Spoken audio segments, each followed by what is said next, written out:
Pakistan Tehreek-e-Insaf (PTI) was and is a political party.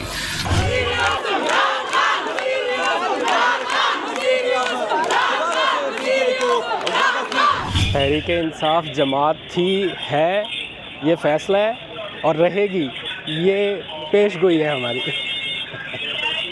Ravi आजा फैसले के हवाले से बताओ कुछ।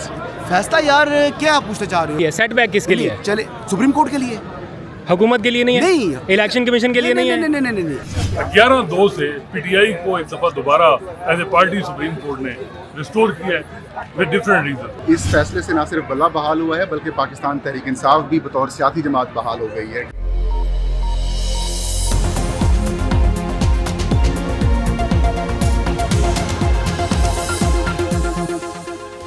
बिस्मिल्लाहिर्रहमानिर्रहीम, अस्सलाम वालेकुम। पाकिस्तान और दुनिया भर में देखने और सुनने वालों को अब्दुल कादिर का सलाम। इस वक्त मैं सुप्रीम कोर्ट ऑफ पाकिस्तान में मौजूद हूँ। यहाँ पर आप बैकग्राउंड में देख सकते हैं सुप्रीम कोर्ट की बिल्डिंग, और वक्त जो है वो पूरे 12:05 हो चुके हैं, यानी टाइम हो गया फ़ैसला सुनाए जाने का।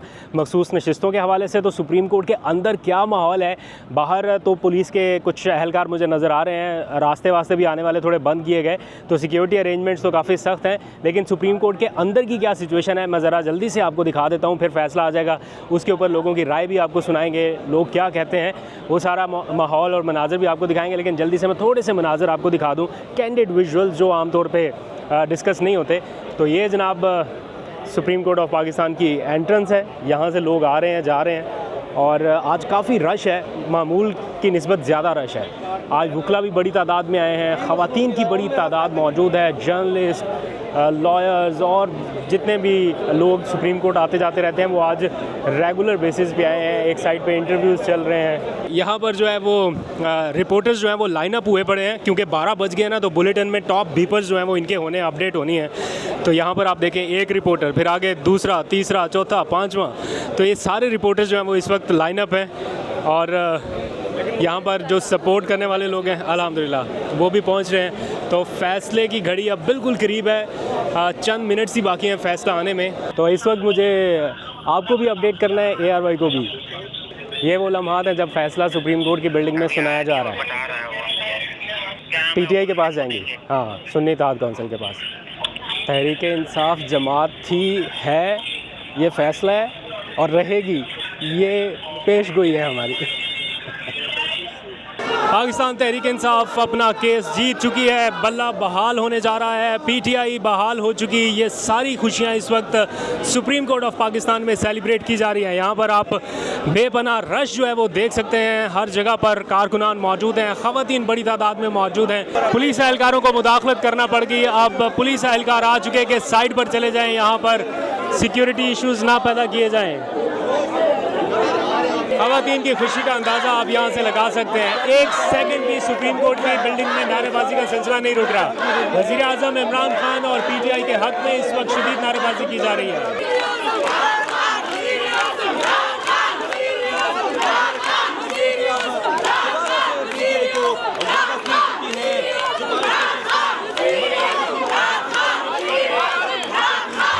क्या ज़बरदस्त लैंडमार्क जजमेंट आई है। ये पाकिस्तान तहरीक इंसाफ के लिए तीसरा सबसे बड़ा फ़ैसला है इस रीसेंट टाइमलाइन का। यानी PTI के लिए सबसे बड़ी खबर क्या हो सकती है, अगर एक लम्हे के लिए सोचें, सबसे बड़ी खबर वो इमरान खान की रिहाई है। अभी तक वो नहीं हुई, उसका इंतज़ार है। पहली खबर तो इमरान खान की रिहाई। दूसरी सबसे बड़ी खबर इलेक्शन में जीत के हवाले से थी, और वो उन्होंने साबित कर दिखाया, वो उनको मिली। और उसके बाद जो तीसरी बड़ी खबर हो सकती थी वो है मैंडेट की वापसी से मुतालिक, और इस मैंडेट की वापसी का बाकायदा आगाज़ आज से हो चुका। और ये एक ऐसा लैंडमार्क डिसीजन आया जिसके नतीजे में ना सिर्फ मैंडेट की वापसी शुरू हो गई, बल्कि पाकिस्तान तहरीक इंसाफ कौमी असम्बली में सबसे बड़ी अक्सरियती जमात बन गई। इलेक्शन जीतने के फ़ौरन बाद भी सबसे बड़ी जमात थी, लेकिन बाद में सीटों में रद्द बदल हुई, जो कुछ भी हुआ उसके बाद अब ये जो फ़ैसला आया, इसके नतीजे में PTI सबसे बड़ी सियासी जमात ऐवान में बन चुकी। अब यहाँ पर है सुप्रीम कोर्ट ऑफ पाकिस्तान, इसके बिल्कुल बराबर में यहाँ पर है पार्लियामेंट हाउस, और इस सुप्रीम कोर्ट की बिल्डिंग के बिल्कुल सामने यहाँ पर है इलेक्शन कमीशन। तो इलेक्शन कमीशन से आने वाला फ़ैसला हो, या सियासी मुखालिफिन की जानिब से आने वाला फ़ैसला हो, या पेशावर हाई कोर्ट से आने वाला फ़ैसला, पाकिस्तान तहरीक इंसाफ के ख़िलाफ़ आने वाला हर फ़ैसला जो इलेक्शन में मैंडेट चोरी से मुताल्लिक था, वो तमाम के तमाम फ़ैसले आज कलादम करार दे दिए गए हैं। और यूं 8 जजेस ने आज तारीख लिख दी। वैसे तो 8 जजेस का ये फ़ैसला है, लेकिन अगर तकनीकी एतबार से देखा जाए तो 11-2 का ये फ़ैसला है, यानी 11 जजेस जो हैं, 8 ने तो बड़ा वाज़ेह फ़ैसला दे दिया ना, जबकि बाकी 3 जजेस ने भी पीटीआई की फ़ेवर किया। सिर्फ 2 जजेस ने इख्तलाफ किया, जस्टिस नईम अफ़गान ने और काजी फ़ाइज़ ईसा साहब ने। उन्होंने अपना इख्तलाफी नोट जो है वो लिख दिया। टीवी चैनल्स आपके सामने सब कुछ बता रहे हैं। इस वक्त पीटीआई के जो लोग हैं जो आना चाहते थे पाकिस्तान तहरीक इंसाफ में, लेकिन इलेक्शन कमीशन और हाई कोर्ट के फ़ैसलों की वजह से नहीं आ पा रहे थे, बड़े खुश दिखाई दे रहे हैं और सेलिब्रेशन का सिलसिला इस वक्त भी जारी है। पीटीआई ने ये फ़ैसला किया है कि वो इसको बड़े पैमाने पर सेलिब्रेट करेगी ऑल अक्रॉस द कंट्री, लेकिन उसके लिए अभी इमरान खान से मुशावरत रहेगी।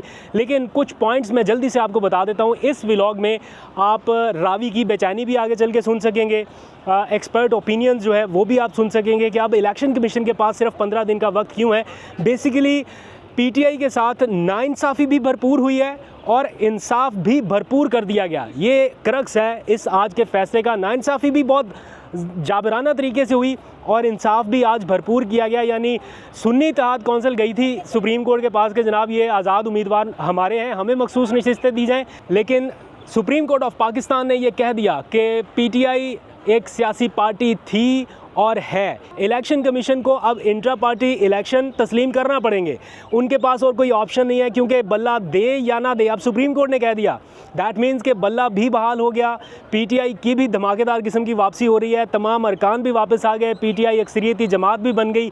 यानी जो रिलीफ पीटीआई नहीं लेने गई थी, आज सुप्रीम कोर्ट ने वो रिलीफ भी दे दिया, जस्ट बिकॉज के इलेक्शन कमीशन की जानिब से गलत तशरीह की गई। तो मैं आपको थोड़ी एक्सपर्ट ओपिनियन सुनवाता हूँ, थोड़ा माहौल दिखाता हूँ कि एग्जैक्टली हो क्या रहा है। लेकिन यहाँ पर 8 जजेस को खिराज तहसीन पेश करना बनता है, उन 8 जजेस को जिन्होंने ख़ास तौर पर आइन से खिलवाड़ की एक बड़ी कोशिश जो है उसे नाकाम बनाया। मतलब कोशिश थी कि आइन को अपने तरीके से तरमीम किया जा सके, अपनी मर्ज़ी से उन नशिस्तों की मदद से कर दिया जाए जो उनकी एक्चुअली है ही नहीं। तो आइन से खिलवाड़ की जो कोशिश है उसे नाकाम बना दिया गया है। सुप्रीम कोर्ट ने कह दिया है जिन्होंने इलेक्शन के वक्त जिन उम्मीदवारों ने कागजात नामजदगी में पीटीआई लिखा था वो सारे के सारे एज इट इज़ पीटीआई में वापस चले जाएंगे, और जिन लोगों ने नहीं लिखा था कुछ मोहलत उनको दे दी गई है कि जनाब आप इतने टाइम फ्रेम में वो लिख दें कि आप किस पार्टी के हैं ताकि आप उस पार्टी में रजिस्टर हो सके। तो दैट मीन्स कि अब सारे के सारे अरकान जो कहीं इधर उधर भागे फिर रहे थे, अब उनकी असल शनाख्त बहाल होगी, अब वो पीटीआई में वापस आ सकते हैं।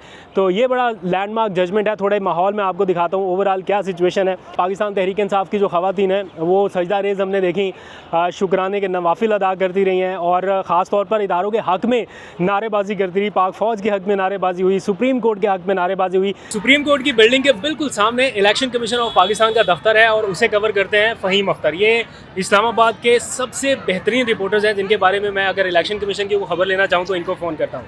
फ़हीम, आज के इस फैसले का सेटबैक किस पे है, गवर्नमेंट पे या इलेक्शन कमीशन पे? और आप अभी कह रहे हैं कि मुझे इस फैसले से लग रहा है कि बल्ला बहाल हो गया।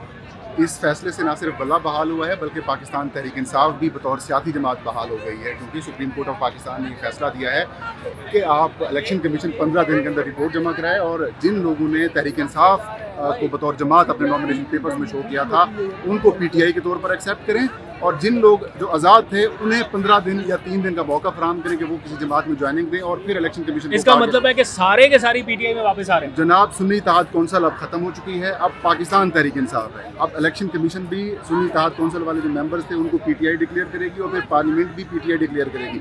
इसका सीधा सीधा सा मतलब ये है कि बतौर जमात पाकिस्तान तहरीक इंसाफ बहाल हो गई है। और इंटर पार्टी इलेक्शन का क्या बनेगा? इंटर पार्टी इलेक्शन तो आप इलेक्शन कमीशन को एक्सेप्ट करने ही पड़ेंगे, मजबूरी बन गई। नहीं भी करेंगे तो भी अब पाकिस्तान भी है, पीटीआई भी है, चाहे वो करे। ऐसा जस्टिस है जो मैंने कम से कम मैंने नहीं देखा। जिस तरीके से मैं ये समझता हूँ कि तहरीक इंसाफ के साथ इस इमारत के ज़रिए या फिर दीगर जो अदालतें हैं उनके ज़रिए गैर नाइंसाफ़ी की गई है, उनके साथ जो उनके हकूक़ सलब किए गए हैं, जिस तरीके से नाइंसाफ़ी भरपूर अंदाज में तहरीक इंसाफ के साथ हुई है, अब ये समझता हूँ कि इंसाफ भी भरपूर अंदाज में हुआ है, क्योंकि पीटीआई नहीं गई भरपूर नाइंसाफी के बाद भरपूर इंसाफ दिया गया है, क्योंकि सुन्नी इत्तेहाद कौंसिल मांगने गई थी कि हमें मखसूस नशिस्तें दें कादिर। उन्होंने कहा नहीं, पीटीआई भी बहाल है और ये सीटें पीटीआई को भी बनती हैं। मैं ये समझता हूँ कि आज का जो सेटबैक है वो chief election commissioner Sikandar Sultan Raja साहब के लिए जो है वो बड़ा सेटबैक है। और मैं as a journalist, as a Pakistani ये डिमांड करता हूँ कि जिस तरह पार्टी बन के इलेक्शन कमीशन ने किरदार अदा किया है, आज उनको रिज़ाइन कर देना मेरा ख्याल है चाहिए, तफसीली फैसले में इलेक्शन कमीशन के हवाले से कुछ माजरत होगा। करनी चाहिए, कादिर माजरत करनी चाहिए। और जो बातें की जा रही थी 2/3 अक्सरियत के साथ कि हुकूमत की 2/3 अक्सरियत बन जाएगी, 2/3 अक्सरियत से एक्सटेंशन हो जाएगी, और आज फैसला 2/3 अक्सरियत से काजी साहब के खिलाफ, हुकूमत के खिलाफ है। ऑलराइट जी, thank you very much. Faheem Akhtar की आप राय सुन रहे थे। तो ये इस वक्त ओवरऑल सिचुएशन है। जो सुप्रीम कोर्ट को कवर करने वाले गुरु रिपोर्टर्स हैं वो भी यहाँ पर मौजूद हैं, अपने अपने वीलॉग स्टार्ट करने लगे हैं। क्या फ़ैसला है आज का, आसान लफ्ज़ों में आवाम को ज़रा समझाएं। देखिए, मेरा ख्याल है कि ये तो अगर देखा जाए तो ये 11-2 से पीटीआई को एक दफ़ा दोबारा as a party Supreme Court ने रिस्टोर किया है विद डिफरेंट रीजन। 8 जजेस ने कहा कि ये जो कैंडिडेट जो MNAs हैं ये पीटीआई के हैं और इनको पीटीआई में दोबारा ज्वाइन जो इलेक्शन कमीशन करे। दूसरा जो चीफ जस्टिस काजी फैसला का था, उनका भी ये था कि उनके साथ जस्टिस जमाल मंदोखेल, 2 जजेस का ये पॉइंट ऑफ व्यू है कि जी जो जनवरी 13 के फैसले पे जो कैंडिडेट पीटीआई के थे उनको इंडिपेंडेंट डिक्लेयर किया, वो भी गलत किया। तो अब इलेक्शन कमीशन जिन कैंडिडेट ने अपनी एफिलिएशन पीटीआई के साथ की उनको मद्देनजर रख के दोबारा जो प्रोपोर्शनल रिप्रेजेंटेशन यानी ये रिजर्व सीटें तकसीम करे। उनका ज़रा डिफरेंट थोड़ा सा था कि जी जिन्होंने जो है वो नॉमिनेशन पेपर पे पीटीआई की और उनका भी ये ख्याल था कि जनवरी 13 का फैसला जो है वो उसकी इंटरप्रिटेशन ठीक नहीं। जैसे याह्या अफरीदी का भी यही था कि पीटीआई को सीटें मिलें। सिर्फ 2 जजेस जैसे नईम अफगान और जो जस्टिस अमीनुद्दीन खान है, उनका ये फैसला है कि पेशावर हाई कोर्ट का फैसला ठीक था, इलेक्शन कमीशन का फैसला ठीक था। जो ये माले गनीमत 78 सीटें जो दूसरी जमातों को मिली, हुक्मरान जमातों को, ये ठीक। मुख्तसर कमेंट काजी फैज़ ईसा साहब के फैसले पे कर दें। काजी फैज़ साहब किस तरफ खड़े हैं? जस्टिस काजी फैज़ा ने अपने कोशिश की है कि जनवरी 13 के फैसले को क्लैरिफाई करने की कि उस फैसले की गलत इंटरप्रिटेशन हुई जिसकी वजह से ये सारा हुआ। लेकिन अब ये है कि जिन लोगों ने पीटीआई और जो इन्होंने जनवरी 13 का फैसला गलत इंटरप्रेट करके इलेक्शन कमीशन ने जो किया है, इनको इंडिपेंडेंट कैंडिडेट डिक्लेयर किया, वो गलत किया है।